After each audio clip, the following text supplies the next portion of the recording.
Hi, my name is Bjorn Troch, and the past 4 years I've been traveling around the world only by being social in real life, by meeting people, and online via social networks. I basically wanted to reach out to, via social networks, to people and bring the online connection to real life over time. So I got the idea about 5 years ago when I was working in the social media industry, where I saw that it's the first time in history, actually, that people are this connected with each other. So I thought I'm going to try to connect those dots, so put myself out there and try to see the world like that. So the first thing I did was create a name for it, so that's the social traveler. And on every different profile on social networks, I made an account, of course. And yeah, I started reaching out to people, connecting with them, and asking basically to meet up. So the rules are no guidebooks, and I cannot search for information via search engines. So everything I do really needs to be connected with the people that I meet or that connected with me via social media. So exploring a connected world, I meet somebody in real life, they connect with me on Facebook, for example, and start following my journey more, and then they tell their friends about it, and I meet them later on my journey. By now, over 4 years, the community grew on different networks to 20,000 friends and followers, and basically those guys influence everything that happens on my journey. So to make things a little bit easier and not to fly around the world all the time, I also don't have the money for that, I kind of made a trajectory around the world, so I just follow that, go from place to place, and on those places, everything I did was influenced by the people that I meet. So, for example, on Facebook, I would say, or on Twitter, I'm now in Santiago. Where should I go here? What should I drink? Where should I go eat something? And people are really happy to give you all the information and tips they have for their actually hometown, or travelers that already were there. They really are eager to inform you about their beautiful experiences. Also, when I go to places, I just reach out. This is a picture in Melbourne, and I try to actually get together the people that I know in the same city, but they don't know each other. And together then we also reach out to other people to kind of have meetups, and just for the sense or the sake of actually meeting people and have a good time together. The picture here is actually taken before we had a flash mob on a tram. We kind of invaded a tram with 30 people, music, balloons, all that, had a bit of a party for a few stops, and then got off. So yeah, I just allow people to join me along the ride. This is Jenny, she's from Vietnam. She joined me around Vietnam, and that made things a lot easier, for example, for me to understand what locals were trying to say. People also introduce me to their worlds. Also in a city, sometimes people say, oh, come, you can stay in my house, meet my family, meet my friends, this is my hobby, this is my job. Here I'm in an Aboriginal community, which is in Nhulunbuy, in the north of Australia. And I got an email from Stuart, who heard about my project via, and he said, you cannot leave Australia without actually visiting the Aboriginal, or visiting the indigenous people. So he got me a permit, because you kind of need a permit for that. And yeah, I flew in there and stayed 10 days with him there, and with the Aborigines, of course. And after a few days, actually, they already adopted me into their family. They do that. And then suddenly you're somebody's grandson, which is really cool. And also the whole community starts behaving differently towards you. So another part of this is that actually allow people to give me challenges. So one of the rules is that first rule is it should be social, so people should be able to take part. It should cover a part of my trajectory, and I should learn something new. So my first challenge was to hike Camino de Santiago. It's a 900-kilometer hiking trail through the north of Spain. And there, yeah, I just started walking, meeting people along the way, and making it all the way to Santiago de Compostela, and even further to Fisterra, which is at the west coast of Spain. So, and the road really ends there. Then I traveled further and made it to India. And there I got a Royal Enfield challenge. So I had to drive a very typical Indian motorbike through the south of India. And I never really had a lot of experience in doing so. So I met Guillaume in the picture there. He's from France. He taught me a little bit on how to drive a motorbike. And together we overcome a lot of obstacles like craters in the street, like monkeys passing, people passing. It's quite crowded, but beautiful, beautiful experience. Then I had a hitchhike challenge where I had to, in New Zealand, make my way all around the island by just hitchhiking. And there again, I can also tell you, like, there's no stereotype for a person that takes a hitchhiker. There's all kinds of people that will stop and actually offer you a lift to the next place.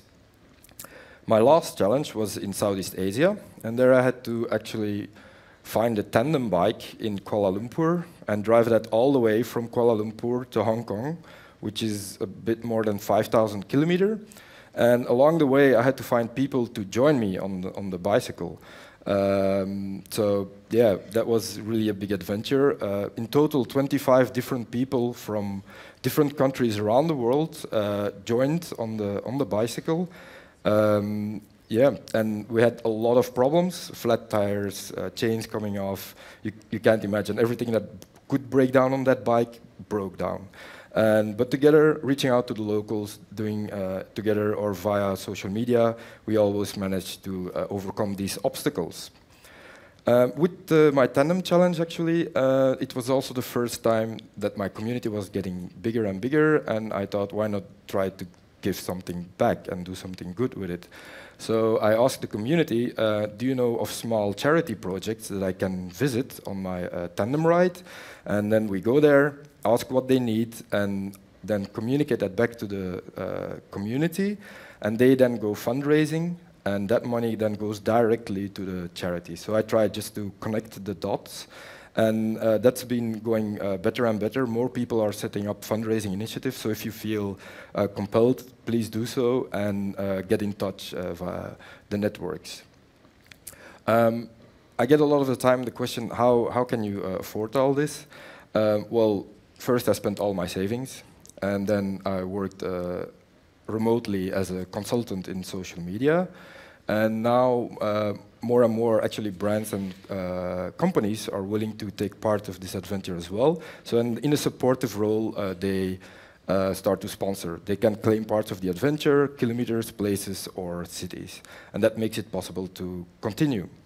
So what I learned out of all of this, like, really, you don't have to be worried ever if you go somewhere. If there's a problem, just reach out to somebody, talk to them. You'll be fine. You'll find that people know a lot better to tackle problems where you are because they live there and they know how to do it. And people are really, really open. Here, this is a picture in India with a motorbike where I had engine failure in the middle of a cotton field. There, within 5 minutes, 2 Indian people stopped and brought me to their little village over there, and they helped me fix the motorbike. I spent 2 days there, also with those kids, just having songs, and they did something with my hair as well, which is it's an Indian hairstyle. Also, being social, it holds serendipity. In some strange way, things kind of happen when they're supposed to happen. This is a picture in Hong Kong where I've had the finish of my tandem challenge. And yeah, my host introduced me to her friends, and one of her friends was Steven. And he said, oh, how are you going to get your bike back to Europe? I said, no idea. I'm going to go to the airport, see if I can take it apart, luggage. I had no clue. And he said, well, he sends a message right there in the bar to the boss of a really big transport company. And he gets a reply like the day of my departure, when my flight is supposed to go. In the morning, he sends me an email. Okay, they're gonna send it for you. Bring the bike to my office, which is this on the 8th floor of a skyscraper in Hong Kong. So yeah, I dropped it there, had a little bag, went to the airport, and went back to Europe. 1 week later, my bike arrived, and all paid for by the transport agency. I also learned that most people are really, really kind. They will help you if they can. And here I was invited by these people for a wedding. We passed by with the bicycle. We heard some music, stopped, and they invited us to the main table. And we got food, drinks. They said stay for longer. So it started to get dark. And one of the guests said, you can stay at my house, no problem. The house was 10 kilometers far from there. So we were then supposed to follow him on his scooter with a bike. And then actually the couple, when we were about to leave, said, no, you're not going to cycle. We are going to bring you with our car to our friend's place. So the newlyweds left their own wedding while everybody was still partying to bring two strangers to their friend's house. Yeah. Friendship, of course. You meet a lot of people. I met a lot of different friends along the way, and especially doing the challenges together, it creates a bond, like you have something that you experience together. And one day I hope to actually organize a barbecue with everybody together and at some place on this planet. So my next, this is today, like my next challenge is actually to learn how to play the guitar. I also have to find an old Volkswagen van, take that to Canada, drive from the East Coast to the West Coast, and along the way I have to learn to play songs.